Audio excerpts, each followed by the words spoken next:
Hello guys and girls, how's it going? Screezily here, and I hope you had a lovely festive season, just dating the video there a little bit.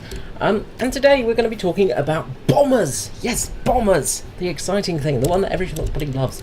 And you're going to be even better, you're going to get to see my beautiful face. So, we finally got the Arado.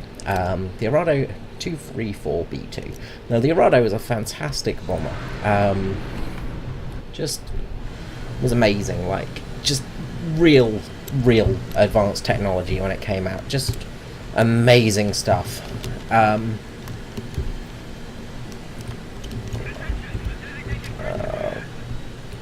Colliding base.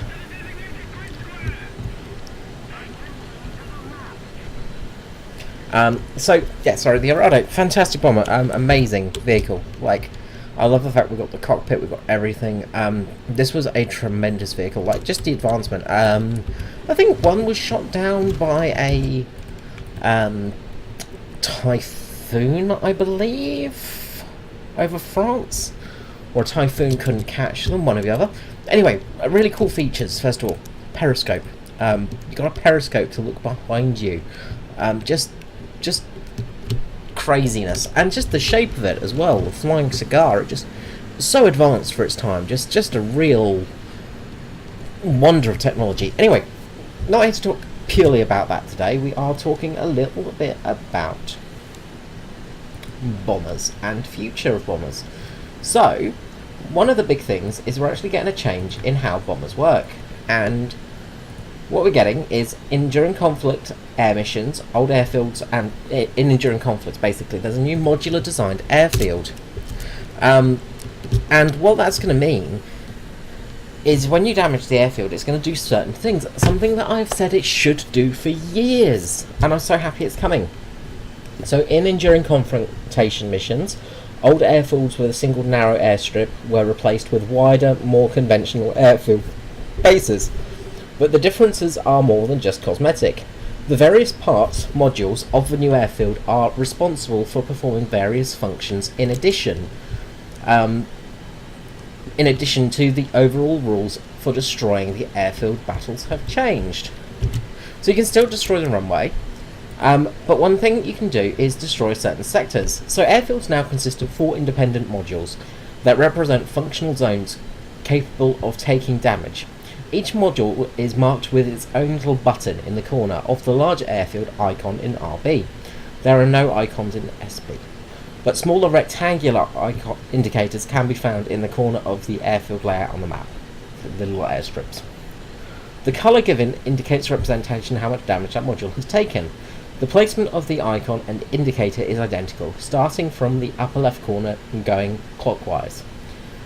The icon with the little airstrip on it represents the airstrip, the larger, most visible section of the airfield.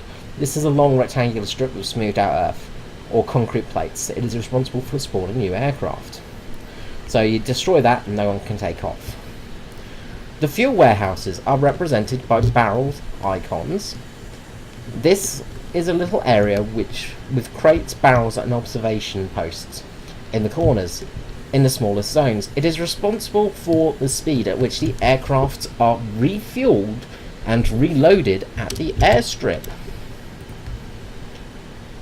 The icon with the aircraft silhouette on it is the parking area, the second area. In terms of size and visibility, it is made up of a row of bigger aircraft hangars. It is responsible for the speed at which aircraft are repaired at the airfield.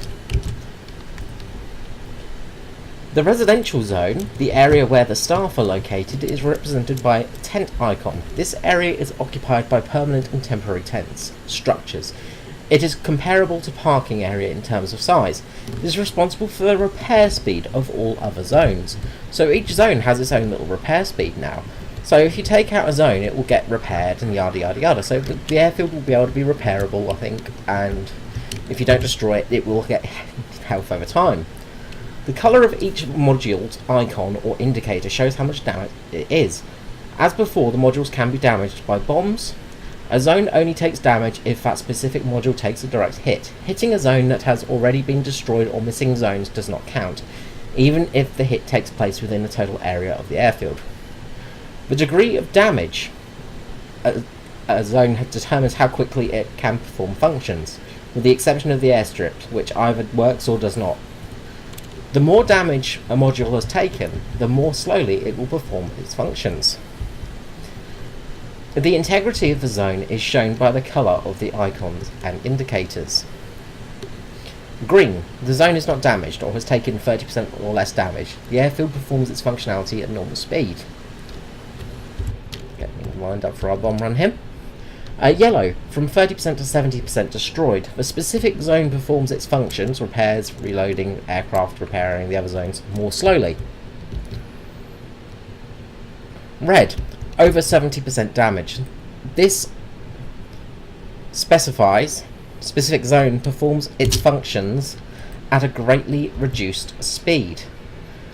Black. The zone has been completely destroyed and its functions are performed extremely slow. If the airstrip is destroyed, new aircraft cannot spawn.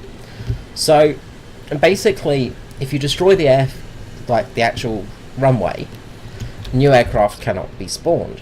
So you take out a section for people to basically take off. The amount of damage the airstrip has taken does not affect anything. It will continue to function normally until it is completely destroyed. As long as the residential area of the airfield continues to function, the integrity of all other zones will gradually increase.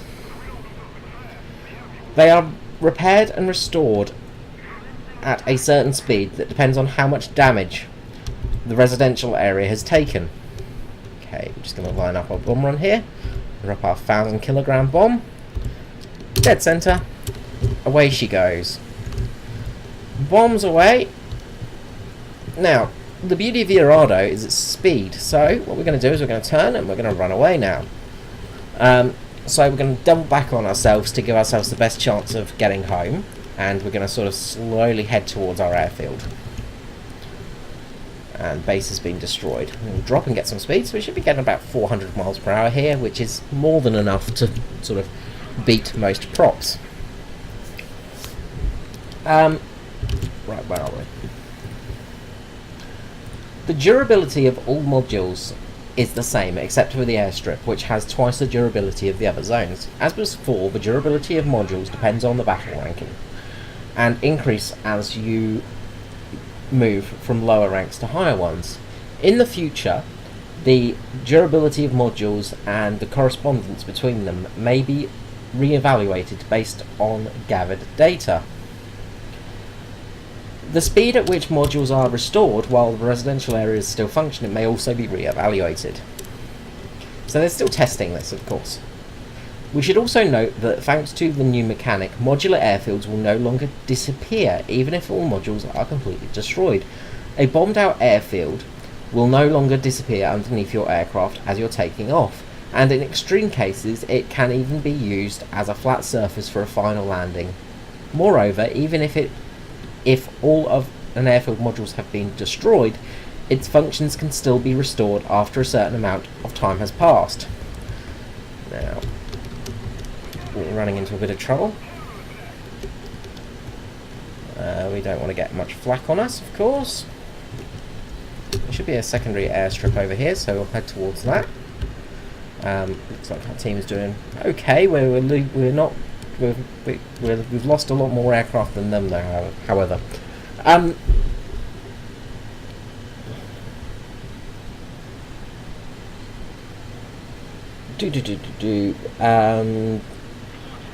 we hope that this new mechanic, this new modular airfield mechanic, will make battles and enduring confrontation more intense and exciting, and allow players to fully develop their tactical skills.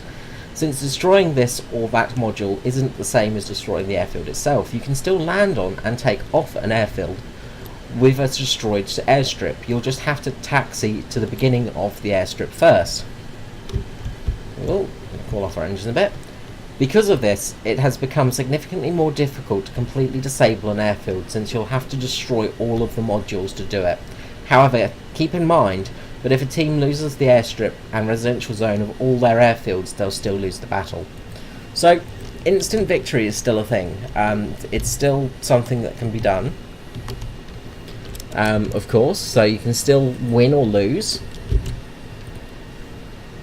And the modular airfield mechanic is totally new addition to War Thunder. If you notice any discrepancies between what you've read and blah blah blah, go to the official forums. So we will take away this capture window, like so. There we go. Okay, and we're going to come in for a landing. So modular modular stripped airfields are really going to be something different, and I hope they find their way to standard games, to just realistic battles, because it would be really interesting to see this feature come in, and it would be, look, honestly, it would work quite well for just realistic battles. Now, of course, you don't really refill or rearm your aircraft much unless you're a bomber or an attacker. You know, it's not very often you get to do that, but having that mechanic there will stop the hatred towards bombers, I feel. You'll actually be able to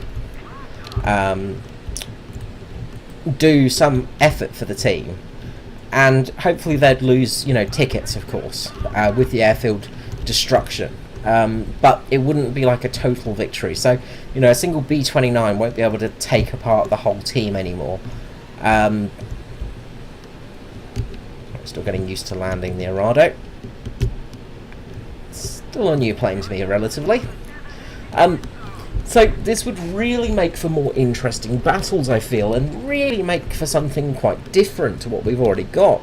Instead of, you know, just constantly going for vehicles and all of that sort of MacGuffins, well, not MacGuffins, but all that sort of guff, you could actually go for the airfields and focus on them, and bombers would have a little bit of use. Because, you know, say you take out the airfield's repair feature, or the ability for them to repair the planes and stuff like that, it's really going to affect the game. And it could be a really cool little thing. I think it would need some tweaks for realistic battles, of course, but it is something that would be quite cool. I think I see a pair of bombers over there.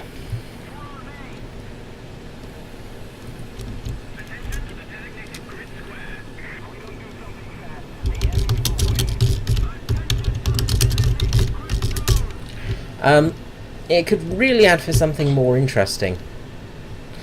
You know, and when a battle does go out a bit longer, you know, when fuel becomes an issue and stuff like that, if there's no fuel at one of the airfields, it could really change a game's outcome. For instance, in this battle, say they destroyed our fuel depots, then I would have to go with the fuel that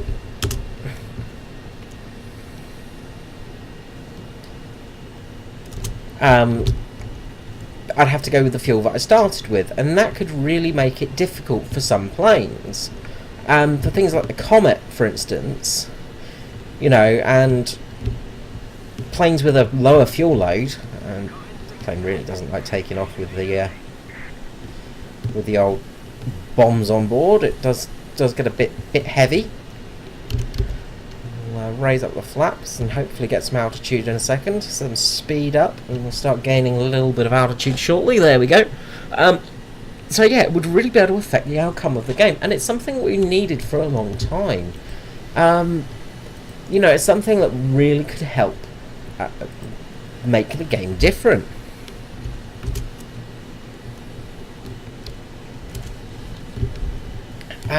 And really make for a fun, interesting mode for bombers. You know, it would give fighters a reason to escort bombers, like the guy's saying in chat, if you can read it, is just going on about how it doesn't escort bombers. You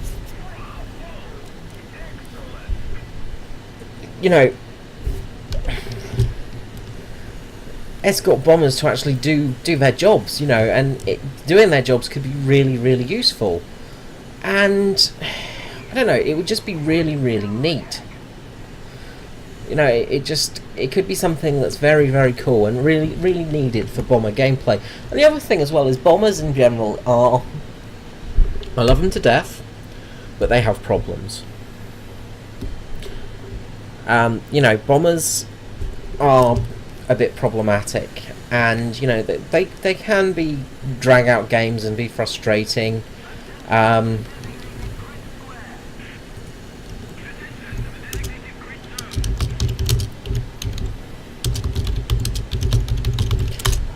And that sort of stuff. And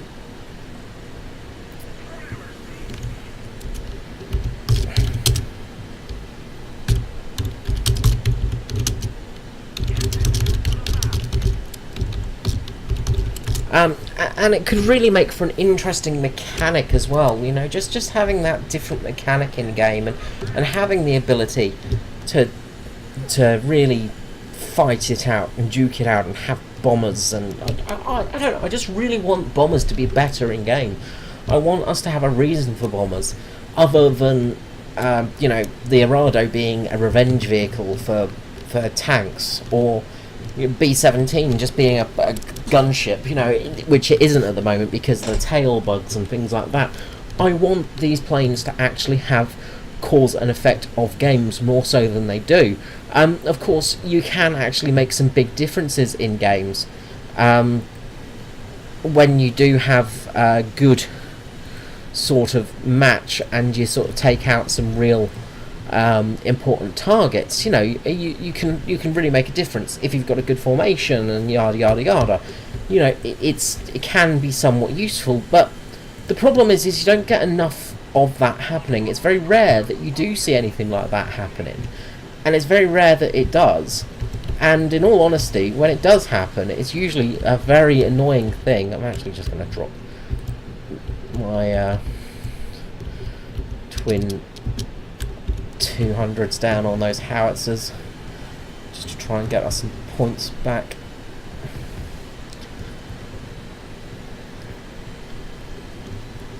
So, you know, really make a bit of difference, you know, because it's very hard as a bomber to affect the gameplay. You know, you can chip away at targets and you can act as a decoy, of course. You can act as a target for planes to hit, you know, and that can be great fun. You know, it's fun when you're a bomber and you actually get somebody on your 6 and you do a good job and take them out. Like, I really enjoy that, but it's very rare that you actually get to enjoy that gameplay. Come on, I'd like to get that last bomb off. Come on. Okay, I must say, a little bit glad that he got the kill. Hopefully he's not going down as well.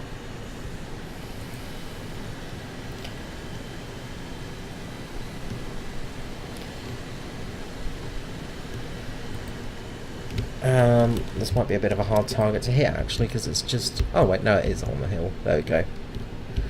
But hopefully we'll help with the tickets right now, because that should just give us a few more tickets with this base destroyed. Hopefully that's on target. Ah, you bastard! You absolute bastard hill! Ah, the joy of War Thunder.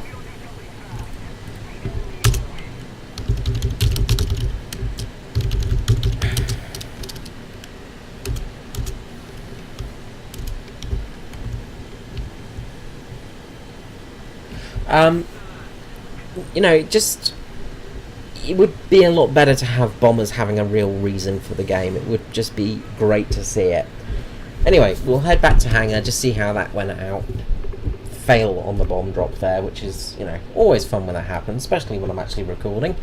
But not a bad game in all honesty. The Arado doesn't make much money. You're much better taking out the HE-177 if you want to make money, and also grind research points, because that thing just will grind through. I ground through the Arado in about 6 games.